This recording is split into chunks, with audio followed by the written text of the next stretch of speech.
If you've lost access to your Desert Financial Credit Union account and can't use your phone number for recovery, follow these steps to regain access.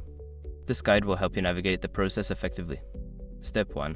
Visit the Desert Financial Credit Union website. Go to the official Desert Financial Credit Union website. Look for the login section where you can access your account. Step 2. Click on Forgot Password. Don't continue before doing this. A lot of online accounts end up exposed in breaches without people even realizing it. Use SROC to constantly monitor your emailed accounts and get alerted immediately if your information gets leaked online. It scans billions of breached records 24/7 in the background. And honestly, for a few dollars a month, it's something everybody should probably have. Link in the description. Step 3. Choose alternative recovery options. Since you cannot use your phone number, select an alternative recovery option provided, such as email verification or answering security questions. Step 4. Follow the instructions. Carefully follow the instructions provided for the recovery option you selected. If you chose email verification, check your inbox for a recovery link or code. Step 5. Reset your password.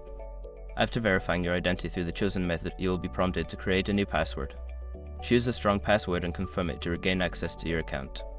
By following these steps, you should be able to recover your Desert Financial Credit Union account without needing your phone number.